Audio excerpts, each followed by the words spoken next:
रिंकू, हाँ जी। ये देख। आगे तो चले। सत श्री अकाल बीजी। सत श्री अकाल पुत्र। अब साफ दिखाई दे रहा है बीजी। बहुत साफ दिखाई दे रहा है। बीजी इतने टाइम बाद नए चश्मे बनवा ही लिए। किसी अपने ने पैसे भेजे और हर महीने पैसे भेजेंगे। वाह। ਫੋਨਾਂ ਤੇ ਟੂ ਟੂ ਹੋਊਗੀ ਤੁਹਾਡੇ 1 ਤਰੀਕ ਤੋਂ ਬਾਅਦ। ਇਹ ਤੁਹਾਡੇ ਪੈਸੇ ਨੇ, ਇਹਦੇ ਨਾਲ ਕੋਈ ਅਮੀਰ ਨਹੀਂ ਹੋ ਜਾਣਾ ਤੁਸੀਂ। ਮਾਵਾਂ ਭੈਣਾਂ ਨੂੰ ਸਤਿਕਾਰ ਦੇ ਕੇ ਮੈਨੂੰ ਖੁਸ਼ੀ ਮਿਲਦੀ ਹੈ ਇਸ ਗੱਲ ਦੀ। मुख्यमंत्री माँ बेटी सत्कार योजना, आपका अपना भगवंत मान। 4 PM न्यूज़ नेटवर्क में दोस्तों आपका स्वागत है। मैं हूं आपके साथ राशिद ज़हीर। कुछ बातें ऐसी होती हैं कि जो नेता चाहते तो हैं लेकिन कर नहीं पाते, और जो समाज में तत्व हैं, पार्टी हैं और बाकी जो जितने भी टूल्स हो सकते हैं, जब वो काम करते हैं उसको वो उनको बिना कहे ही भुना लेते हैं। अखिलेश यादव की मुलाकात चर्चा में है। अभी मुक्तेश्वरानंद स्वामी के साथ उनकी मुलाकात लखनऊ में हुई और वहाँ से जो बातें स्वामी जी ने कहीं, अखिलेश यादव ने कहीं, वो सबके सामने है। अमित शाह शायद इस मुलाकात से कुछ अंदाज़ा लगा पा रहे हों, कुछ उनको उम्मीदें नज़र आ रही हों। स्वामी अभी मुक्तेश्वरानंद जो है वो योगी आदित्यनाथ के बारे में पहले भी क्या क्या बोल चुके हैं आप जानते हैं। उनके ऊपर उनके कैरेक्टर का असैसिनेट करने के लिए जो भी काम सरकारों ने किया, पुलिस ने किया, वो भी सामने आ गया है। दैनिक भास्कर ने छापा, हमने आपको बताया। लेकिन ये जुगलबंदी अब कहीं उस सरकार को ना ले डूबे जो इसी रास्ते से आई थी।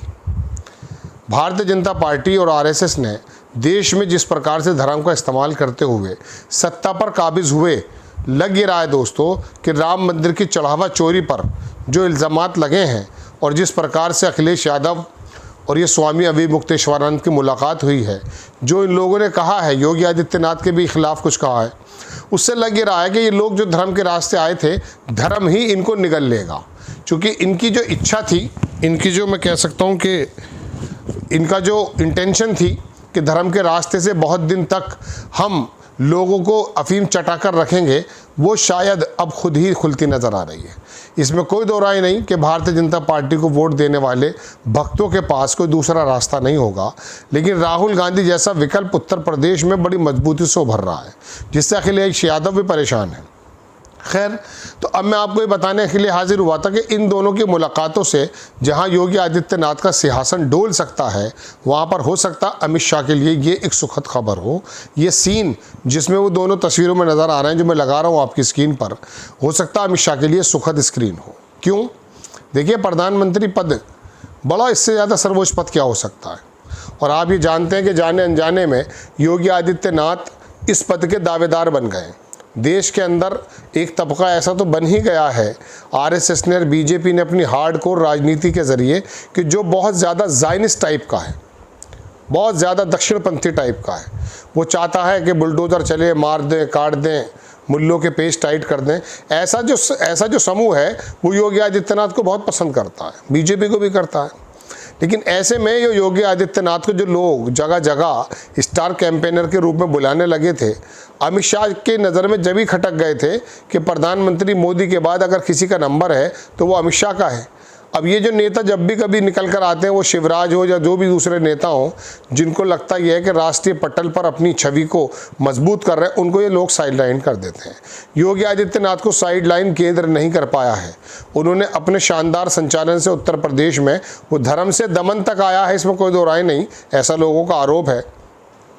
लेकिन उसके बावजूद भी हुआ यह है दोस्तों कि योगी आदित्यनाथ जाने अनजाने में प्रधानमंत्री पद के उम्मीदवार लोगों को दिखते हैं। BJP के अंदर अगर मोदी के बाद किसी का नाम लिया जाएगा तो संगठन में तो किसी की हिम्मत नहीं बोल पाए, लेकिन लोगों में अगर बात करेंगे तो योगी का नाम उसमें लोग ले सकते हैं, ऐसा लोगों को लगता है, अमित शाह को भी लगता है। अभी ये जो दोनों एक साथ हुए हैं, अभी मुक्तेश्वरानंद और अखिलेश यादव, साथ इन द सेंस एक मुद्दे पर इन्होंने अपनी सहमति जताई है। जो चढ़ावा चोरी हुई है उसकी पहली डोज या पहला नुकसान उत्तर प्रदेश के चुनावों में हो सकता है। तो अमित शाह हो सकता है इस वाली जुगलबंदी से खुश हों, अगर ऐसी बात है। अब आप ये भी कह सकते हैं कि साहब इन खबरों का कोई सिर पैर तो होता नहीं, इसमें कोई दो राय नहीं है। भारतीय जनता पार्टी के किसी नेता में इतनी हिम्मत नहीं है कि वो इस बारे में 4 अक्षर बोले और हमें कंटेंट मिल जाए। ये तो डॉट से डॉट मिलाए जाते हैं। जो आपस में नाराज़गी होती है, कुछ बातें होती हैं, कुछ डायलॉग होते हैं, उनको आपस में जब डॉट से डॉट मिलाता है पत्रकार, तब जाके अपनी स्टोरी को या अपने विश्लेषण को इस्टेब्लिश करता है। तो बहरहाल ये दोनों मुलाकातें जो हैं अमित शाह के लिए सुखद हो सकती हैं। लेकिन दोस्तों बात यह है कि योगी आदित्यनाथ उत्तर प्रदेश के चुनाव को किस प्रकार से लेकर चलते हैं। लेकिन फिर भी मुझे लगता यह है कि जिस तरह से करोड़ों लोगों की भावनाएं आहत हुई हैं, चोरी डकैती खुली है, उससे लोग नाराज़ तो हैं। कल मैं एक डिबेट में था अपने 4 PM पर ही, वहाँ पर हमारे एंकर बता रहे थे कि वो किसी के ट्विटर हैंडल पर गए, नीचे जो उन्होंने सैकड़ों की तादाद में, हज़ारों की तादाद में जो उन्होंने कमेंट्स पढ़े, तो वो कमेंट्स के अंदर सिर्फ गाली गलौज और बदतमीज़ी के अलावा कुछ नहीं थी, चूँकि वो आहत हैं। वो अपना पैसा जुगाड़ करके पहुँचे थे वहाँ पता चला चंपत राय जो हैं वो चंपत हो गए, जैसा कि आरोप लग रहे हैं।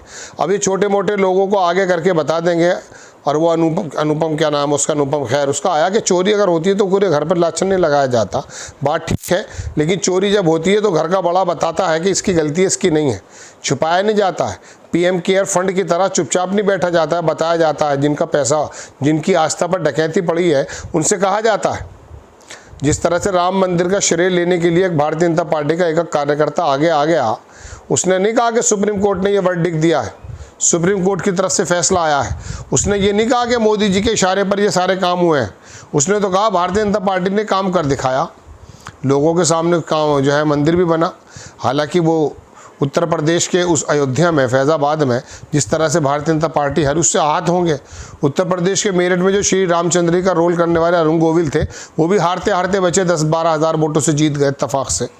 खैर, तो मैं अपनी बातों पर आता हूँ दोस्तों कि लोग आहत तो हैं, लेकिन अब उनके सामने चारा नहीं रह जाता है। लेकिन फिर भी मैंने आपको एक तस्वीर का रुख बताया कि अमित शाह शायद इस बात से थोड़े बहुत अपने आप को कंफर्टेबल जोन में समझते होंगे कि शायद ये योगी आदित्यनाथ की सरकार को धचका पहुंचेगा और प्रधानमंत्री पद पाने के लिए 1-2 सरकारों का चले जाना उनके लिए कोई बड़ा काम नहीं है। अब हटेगी, दूसरी बार आ जाएगी। फिलहाल तो पहला मकसद अमित शाह का ये हो सकता है कि वो प्रधानमंत्री के दावेदार के रूप में अकेले माने जाएं। सफाई तो उन्होंने कर दी है। जितने भी नेता हैं जो प्रधानमंत्री पद के लिए हो सकते थे, मैंने 4-5 रोज़ पहले आपके सामने सबके नाम लेके बताई थी। वो देवेंद्र फडणवीस हो, शिवराज चौहान हो, कोई भी हो, उनको किस प्रकार से साइड लाइन किया गया है और सबके घोटाले, गडकरी से लेकर सबके घोटाले खोल दिए गए। सिवाय घोटाला अगर नहीं खुला तो अमित शाह का नहीं खुला, होगा भी नहीं, हम कब कह रहे हैं कि है, लेकिन कोई किसी के खोलने की हिम्मत नहीं हुई है। सबको दागदार बना दिया गया, अकेले ही वो शेर दिखाई दे रहे हैं इस वाली दौड़ में। अब ये लड़ाई जो चढ़ावा के ऊपर हुई है, अविद मुक्तेश्वर आनंद और अखिलेश यादव की जुगलबंदी, ये बातचीत अमित शाह को थोड़ा सुखद एहसास करा रही होगी और मेरे ख्याल से उनका रास्ता आसान हो रहा है। ये एक तस्वीर के साथ देखने की बात है। अब मसला ये बनता कि वो वोटर जाएंगे कहाँ। एक गंजा सा रिपोर्टर है, वो आता है टीवी पर, बहुत बड़ा भक्त है। जब ये मोदी जी ने 3 सवालों को वापस, वो 3 कानूनों को वापस लिया किसानों को लेकर, वो उसकी पुरजोर हिमायत करता था। एक नंबर का बेईमान आदमी है, नाम मैं बता नहीं रहा हूँ, गंजा सा है।